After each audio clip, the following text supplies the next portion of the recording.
Iqra apa saja. Iqra inilah cara membaca teknik yang paling banyak dibaca sampai sekarang.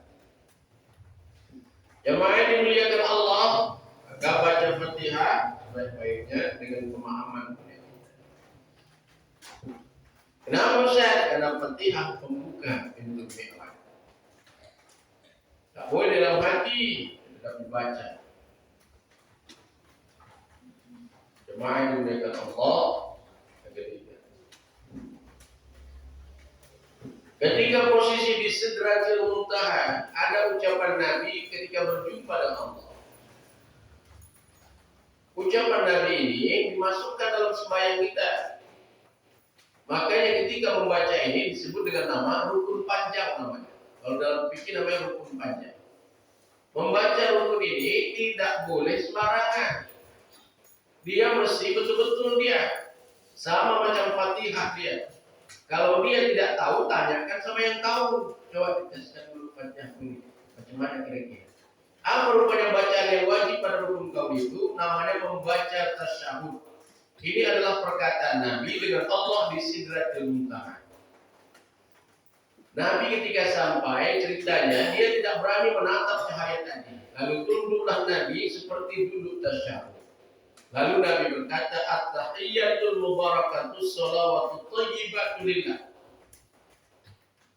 Salam sejahtera yang berkah kepada Allah thayyibatu lillah, ya Allah. Maka dijawab Allah, assalamu alayka ayyuhan nabiyyu wa rahmatullahi wa barakatuh. Dengan keberkahan, keselamatan, kesejahteraan untuk nabiku yang terhormat. Lalu Nabi meminta, ya Allah, kasihlah doa untuk orang kemudian. Orang-orang yang mengikuti. Jawab Allah, assalamu alayna wa ala ibadillahi shalihin. Dapatlah keberkahan kita itu. Lalu Nabi mengucapkan syahadat asyhadu an la ilaha illallah. Aku bersaksi ya Allah, Engkaulah Tuhan selain Allah. Lalu dijawab oleh Allah, wa asyhadu anna Muhammadar Rasulullah. Dan aku bersaksi bahwa Engkau adalah utusan. Inilah Nabi diangkat Allah menjadi Rasul.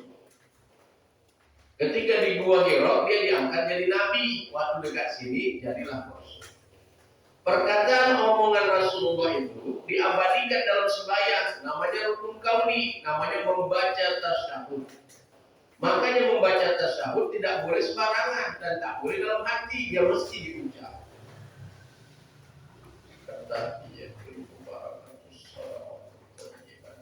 Dan betul-betul bacanya. Kenapa? Karena ketika itu orang itu sedang berhadapan dengan Tuhannya. Maka rukun yang keempat adalah ketika dia sedang berbicara ketika itu para malaikat di pintu langit bilang semuanya Allahumma sholli ala Muhammad. Maka timbullah rukun pada sembahyang yang keempat namanya selawat Nabi Allahumma sholli ala Muhammad. Maka bacanya betul-betul. Gak boleh dia bacanya sesuka hati. Apalagi sambil at-tahiyyatul barakatus sholawatun Nabi.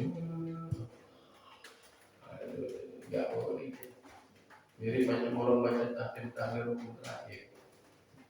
Tapi kalau di kampung kalau ada orang meninggal masih 3 hari, pada pertama, kedua, 3, 4, 7. Dia kalau membaca tahmid tak boleh potong-potong. Tapi habis bacanya. Allah sampai Asmaul Husna. Orang meninggal semuanya. Tapi kalau orang-orang memberi doa selamat di pesta, boleh potong karena nanti makan. Dan potongnya potong boleh. Orang meninggal boleh potong. Jadi ada waktu baca Asmaul Husna juga kadang nggak pas bacaannya. Dia macam gitu lah, gitu tul aja dia. Asmaul Husna bahasa panjang. Nas'aluka rahmatan lil alamin ya man huwa Allahu alladzi la ilaha illa huwa ar-rahmanur rahim. Al-malikul quddus as-salamul mu'minul muhaiminul azizul jabbar. Pendek ya. Saya panjang guys. Al-wadudul majidul baithul syahidul abdul wakilul qawiyul musil mubdi'un mu'id. Panjang kali tundukan waktu. Al-mutul hayul bakul sami dan fasih. Mana ada tuyul bakul pun masuk di tuyul bakul tutul. Kamu baca tasyahud tak boleh barang. Tasyahud rukun kauli mesti dilangkahkan lidah, kecuali yang sudah tua kalilah, yang sudah payah kali sudah lah. Tapi yang masih muda mesti dilangkahkan. Kita diteskan bacaan ini rukun kauli. Pas waktu At-tahiyatul mubarakatus salatu thayyibatin. Nah, itu perkataan Nabi. Oleh ulama disebut dengan nama rukun kauli. Jamaah yang dimuliakan Allah, membacanya mesti sebenar-benarnya. Apa rupanya tasawuf ini adalah ketika dia berhadapan pada Allah. Sebelum turun, Nabi ucapkan kalimat terakhir. Assalamualaikum warahmatullahi. Akhirnya perkataan Nabi ini masuk dalam rukun sembahyang. Makanya kauli dalam mi'raj, hukum kauli dalam mi'raj sembahyang kita, takbiratul ihram baca Fatihah, tasyahud awal selawat Nabi dan ucap salam yang pertama. Akhirnya oleh ulama supaya pas dia dijadikanlah dia namanya rukun kauli mesti dibaca dalam sembahyang. Kenapa mesti dibaca? Supaya timbul gerak hatinya, keyakinan dirinya kepada Allah. Inilah baru terangkan ibadah ini. Makanya yusolli, orang yang sembahyang itu adalah mi'rajnya orang mukmin. At-tahiyyatul mubarakatus salatu thayyibatul. Nah, dalam artinya begitulah. Itulah mi'raj kita. Jemaah dimuliakan Allah, sampai nanti pada tingkatnya jadilah sholat kita ini penolong kepada kita.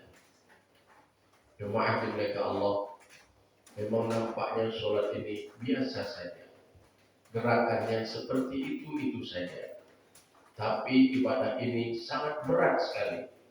Alladzina yazunnuna annahum mulaku rabbihim wa annahum ilaihi raji'un. Ibadah ini sangat berat sekali, kecuali bagi orang yang yakin kalau dia akan pulang dengan Tuhan. Maka nanti di akhir zaman, kata Syekh Ibnu Athaillah As-Sekandari, pengarang kitab Al-Hikam, dia menyampaikan nanti ada 100.000 orang yang mati beriman, satu pun iman mereka ini tidak diakui Allah. Lah, kenapa tidak diakui? Karena mereka beriman mengaku Islam, tapi mereka sendiri tidak pernah sujud kepada Allah. Maka sholat ini pengakuan. Pengakuan sebagai hamba beriman, inilah ibadah. Jemaah dimuliakan Allah, jaga baik-baik ibadah ini dengan keseriusan kita mendalaminya. Insya Allah ibadah ini walaupun nampaknya biasa di mata manusia, tapi ibadah ini luar biasa di mata Allah. Makanya tidak semua orang bisa mengerjakannya. Enaknya sembahyang itu kapan? Enaknya sembahyang itu hari raya Idul Fitri dan Idul Adha. Kok bisa nggak ada sembahyang lagi? Idul Fitri, Idul Adha aja sembahyang. Membludak orang datang. Jemaah dimuliakan Allah. Ngapain itu? Nunjukkan banyaknya orang Islam tengok hari raya Idul Fitri, Idul Adha. Nunjuk banyak orang beriman lihat pada hari Jumat. Dan nunjuk banyak orang yang masuk surga dengan tiada hisab. Tengoklah suhu mereka. Tapi jemaah dimuliakan Allah, istiqomahlah di jalan Allah. Tetap yakin dan percaya Allah yang Maha Baik akan melindungi manusia dalam keadaan apapun dunia ini. Ni'mal maula wa ni'man nasir, kufranaka rabbana wa ilaikal masir. Wala haula wala quwata illa billahil aliyyil azim. Jemaah yang dimuliakan Allah, mudah-mudahan Allah memberikan rahmat dan berkah kepada kita. Amin. Ya Rabbal Subhanallah wa bihamdihi astaghfiruka wa atubu ilaik. Sebelum kita tutup, mana tahu ada konsep muzakarah, taklim dan penyempurnaan, saya jawab. Ada yang bertanya sebelum doa dipersilakan.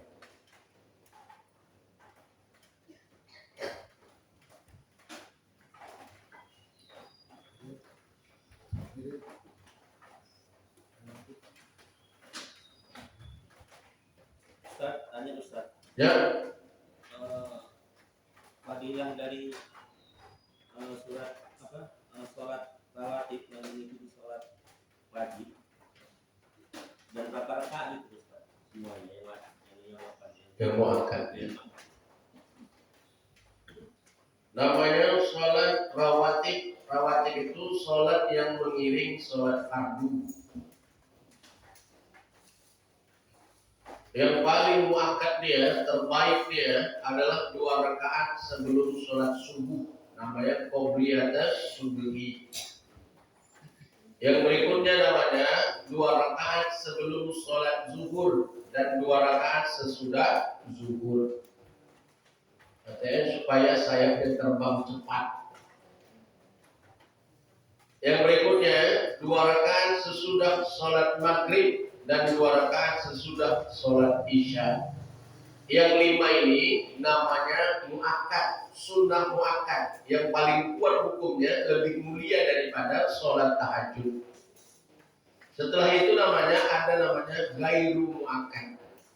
Ghairu muakkad ini pernah ditinggalkan Nabi dan sering Rasulullah tidak melakukannya. Maka oleh ulama dipilih namanya ghairu muakkad. 2 rakaat sebelum sholat asar, 2 rakaat sebelum sholat maghrib, dan 2 rakaat sebelum sholat isya. Lebih dari itu namanya ghairu muakkad. Yang muakkad tadi yang 5 tadi saja. Yang lainnya ghairu muakkad. Cuman kenapa habis asar sering dilakukan orang? Karena asar waktunya panjang. Makanya sering orang melakukannya. Itu namanya ghairu muakkad. Apa fadailnya? Ibadah ini kata Nabi penyempurnaan ibadah wajib.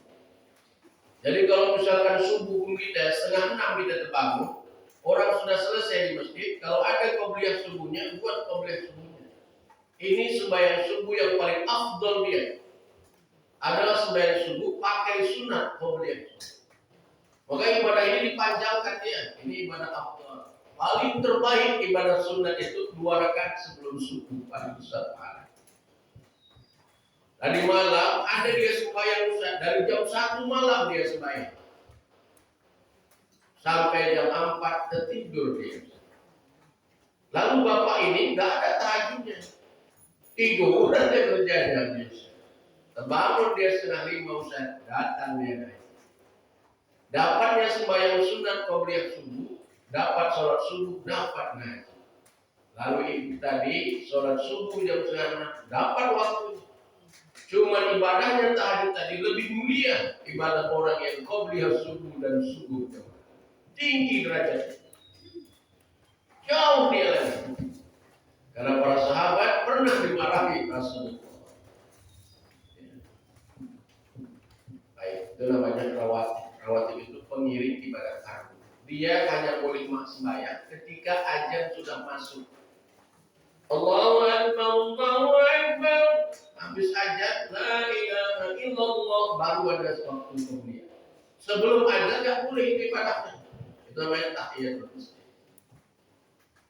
Hebat tinggi taknya ini, benar. Waktu hari Jumat ada bapak-bapak datang. Rupanya muazin sudah azan. Allahu Akbar, Allahu Akbar. Seharusnya bapak itu masuk dia sembahyang tahiyatul masjid. Karena azan sudah berkumandang, dia tidak boleh berhenti seluruh ibadah sunnah. Nanti selesai dia berdiri, maka habis azan tadi dia langsung sembahyang sunnah qobliyah zuhur. Begitulah derajat tingginya ibadah yang lain di bawah ibadah. Nah, nampaknya kecil, ibadahnya tinggi dia qobliyah zuhur. Supaya apa? Menutup kekurangan ibadah fardu. Inilah kata ulama. Ibadah yang paling afdal adalah ibadah qobliyah dan ba'diyah, karena dia menutup kekurangan ibadah fardu. Karena nanti yang dihisab pertama kali adalah ibadah sholat yang fardu. Lalu sunnah-sunnahnya ini menutup kekurangan. Berikutnya, silakan.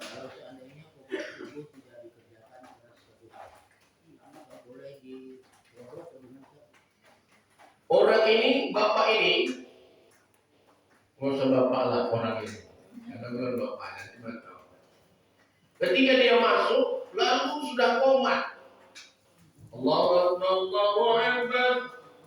Karena umat mengikut jamaahul ula, maka dia tidak boleh melakukan ibadah apapun. Dia mesti menghormati imam. Karena tingkat jamaahul ula lebih tinggi daripada 70 derajat ibadah sunnah. Tapi dia terbiasa melakukan qadha riyah subuh. Biasa dia melakukannya. Sayangnya ketika itu dia tidak bisa karena menghormati jamaah imam. Maka nanti habis subuh dia boleh melakukan qobliyah subuh. Boleh diqadha dia. Ibadah sunnah ma'unah yang boleh diqadha. Yang boleh diqadha hanya sunnah muakkad saja. Yang khairul muakkad jangan diqadha. Sebelum asar khairul muakkad harus diqadha. Atau qobliyah isya harus diqadha. Yang diqadha yang muakkad saja. Yang witir tahajud diqadha. Rasulullah pernah mengqadha ibadah itu ketika habis salat zuhur. Rasulullah pun pernah qadha, subuh pun pernah qadha. Apa qadha? Ketika perjalanan tinggi, maka melintasi sebuah bukit di Tarim, di Yaman. Bukit dari tinggi, matahari tidak nampak. Rasulullah terbangun, rupanya matahari sudah naik. Saking pentingnya qobliyah subuh ini, perhatian. Cerita hadis itu mengandung dia hikmah. Lalu dibangunkan oleh Rasulullah Bilal bin Rabah. Terkejut Bilal, aku tertidur ya Rasulullah, maafkan aku. Apa kata Rasulullah? Aku pun tertidur. Ini aja Bilal, kau kumandangkan azan. Maka Bilal berdiri kumandangkan azan. Terbangun Umar, malu ya Rasulullah, aku belum juga. Lalu mereka azan, sembahyang sunat qobliyah subuh, lalu sembahyang subuh berjamaah ketika matahari sudah naik. Inilah qadha subuh pertama yang dilakukan Rasulullah sekali seumur hidup aja. Supaya mengeluarkan sumber hukum. Makanya kalau subuhnya tertidur, boleh dia dilakukan sembahyang. Nabi sekali seumur hidup. Kita seminggu ini dah 7 kali, dah 4 kali dah puasa. Kenapa dilakukan Rasulullah? Bukan Rasulullah, Allah yang tidurkannya supaya keluar hukumnya. Kalau tidak sumber itu tak keluar hukumnya. Karena keluar sumber hukumnya, Rasulullah melakukannya, maka boleh kita melakukannya. Sembahyang yang dilakukan Rasulullah, qobliyah subuh pun dilakukannya.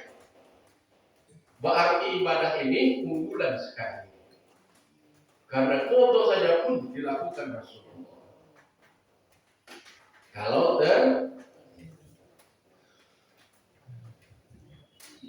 Rasulullah ditidurkan Allah. Kalau kita karena tidur, begadang. Habis penalti dari Ustaz, jam 4:30 Ustaz, ada penalti. Kalah Ustaz, pas kali lalu, setengah jam lagi sembahyang. Gak bisa Ustaz, tarik selimut langsung. Habis penalti udah tutup tertidur. Udah ini yang murka Allah ya. Bola itu hiburan, rubah hukumnya. Pas pula ada satu negara Islam yang masuk ini 99% negaranya Islam. Dari 40 juta, kita ini hanya 80% yang Islam se-Indonesia. Maroko itu 99% Islam. Satu-satunya negara Islam yang mengibarkan bendera Palestina di Qatar. Besok mainnya. Cuman nanti jangan kita marah kalau dia kalah sudah kalah. Jangan pula kita bertumbuh-tumbuhan di sini. Menggunakan mengubahnya hukumnya. Kalau bisa bantu dia, gara-gara dia malam itu terbangun aku Ustaz, tahajud jadinya. Baru bagus, habis nunggu bola masuk subuh berjamaah lebih bagus lagi. Ini tidak terbalik, pagi itu nangis dia. Kenapa menangis? Berzikir kau, enggak bukan. Kenapa menangis? Beragil tumbang loh. Ya Allah, menangis itu ibadah kafiran. Hiburannya itu namanya mubah, boleh saja. Perkara yang boleh saja itu terserah. Boleh saja. Tapi kalau ditambahkan dengan taruhan judi jadi haram. Nah dia gitu dia. Terserah, mubah dia, boleh saja. Kalau udah mubah dalam hukum, boleh saja. Boleh diminum saja, boleh minum lah. Ya, lalu diminum pakai bismillah, sunat hukumnya bismillahirrahmanirrahim. Apalagi tambah nasi lemak. Bismillahirrahmanirrahim. Loh kalau ditukar Ustaz, ini mohon maaf minuman haram. Contoh ini Pak. Bukan saya bilang kopi ini minuman haram. Loh, sambil minum tua orang ini, tapi ngejek lahwal hadithu lahwal haditha. Sebelum kita menyantap bir bintang dan tua ini, mari kita mengucapkan Al-Fatihah. Nah, orang ini seluruhnya itu membuat dia kafir dari perbuatan. Dalam kitab Aqidatul Nazim, orang ini dikafirkan Allah karena menghina agama dari perbuatan yang haram. Boleh melakukan haram, dosa besar, fasik, tapi bisa dia berdosa jadi kafir ketika dia melakukan maksiat dengan menyebut nama Allah. Buka kartu lem judi, kartu balak 6. Bismillahirrahmanirrahim.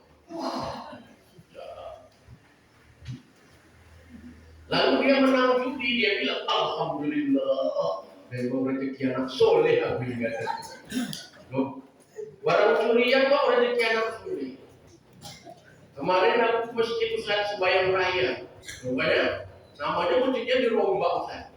Ada ibu taruhannya jamnya dekat apa tadi, yang belakang memang betul ini jam sekolah.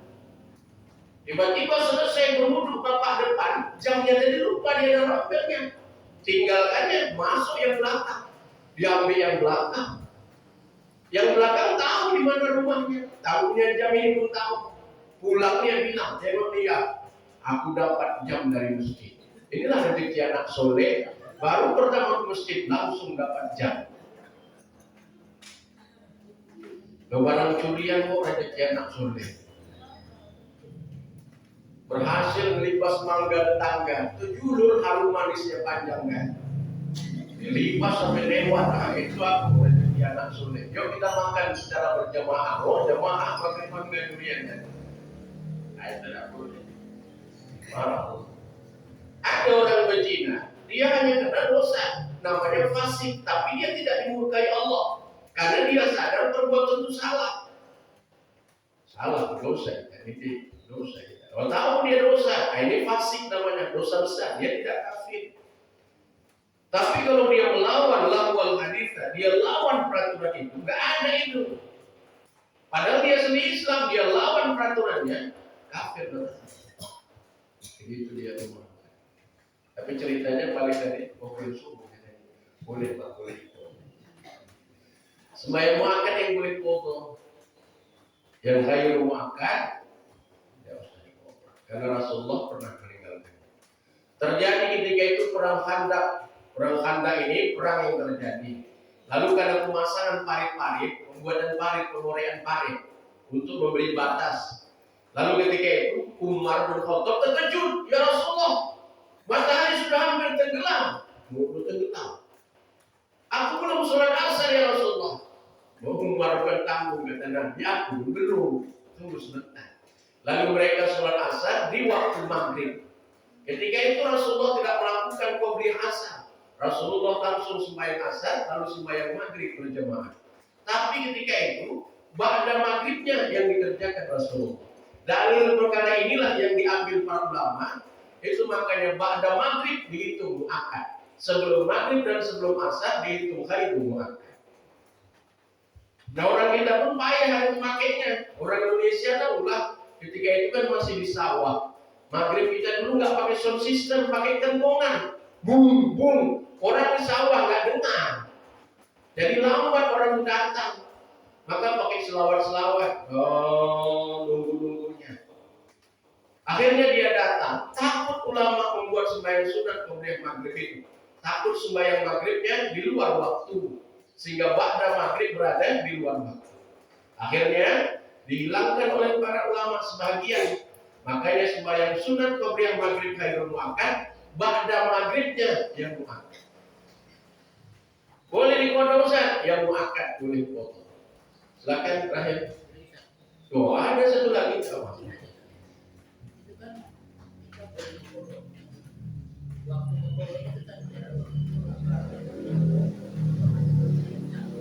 Baik. Nah, ada namanya waktu. Waktu itu adalah waktu mudho'ah. Kapankah waktu mudho'ah yang paling afdal? Yang paling pas adalah waktu yang tidak diharamkan dalam ibadah. Mana Ustaz? Antara maghrib dan isya. Zuhur, atau dia boleh ini, tapi di rumah. Takut nanti ketika dia kodokan habis subuh, lalu dia sembahyang sana, dia subuh kodokannya. Imam merasa tak enak. Salah apa aku ini kata imam? Nah, karena perasaan imam menjaga adab sama pemimpin. Makanya kodokan boleh dilakukan di waktu-waktu tenang. Kamu waktunya kan? Itulah antara jam-jam duha di situ. Ada nampak 8 jam duha. Atau maghrib ke isya, habis jumur begitu ya. Ya. Dan jangan melakukan qadha ketika imam masih ada situ. Karena takut fitnah, imam merasa tersinggung, pikirnya salah bahasa dia. Berikutnya. Dan alhamdulillah. Itu udah kata ibu dari Jumat juga. Kemarin ada juga saya haji yang di Isya, Gak itu. Dia cerita, Ustaz ada di Masjid Setia Raya, gambar Ustaz ada. Oh, menurut kuda itu pacar itu ngajinya, asal ngaji dapat blender saya bilang. Rupanya dia sana, habis Isya ngajinya, dimarahi BKM dia nanya. Dikasih nanya. Ada pertanyaan, Ustaz dan saya doakan. BKM, tak ada. Pulang saja. Memang tak akan dikasih nanya, Ustaz. Kenapa? Mau main bola katanya, nonton bola rupanya. Kan jam 10 mulai dia, jangan nanya lagi mau main bola. Oh gitu, aku main bolanya, jangan tanya, bisa kan ini. Oh ini kau tanya, udah masih lemah, kesejukan. Astaghfirullahaladzim. Astaghfirullahaladzim. Astaghfirullahaladzim. Alladzi la ilaha illa huwal hayyul qayyum wa atubu ilaih. La hawla wa la quwwata illa billahil aliyyil azim.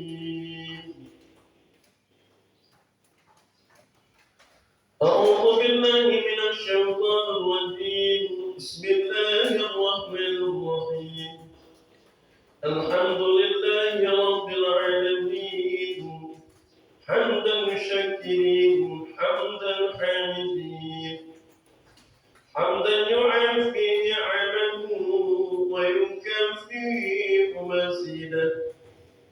يا ربنا لك الحمد كما ينبغي لجلال وجهك الكريم وعظيم سلطانك. اللهم أنزل الرحمة والمغفرة والسلامة والعافية. اللهم من كل بلاء الدنيا وفتنته الدنيا وعذاب الدنيا. اللهم من كل بلاء فتنته القبر وفتنته العذاب النار. وصلة ومغفرة إلى جماعة هذه المجلس. ورحمة والسلامة في الدين والدنيا والآخرة. يا أرحم الراحمين. ربنا لا تزغ قلوبنا بعد إذ هديتنا وهب لنا من لدنك رحمة إنك أنت الوهاب. ربنا آتنا في الدنيا حسنة وفي الآخرة حسنة وقنا عذاب النار. وصلى الله على سيدنا محمد النبي الأمي وعلى آله وصحبه وبارك وسلم. سبحان ربك رب العزة عما يصفون والسلام على المرسلين والحمد لله رب العالمين. اللهم صل على سيدنا محمد. اللهم صل على سيدنا ومولانا محمد.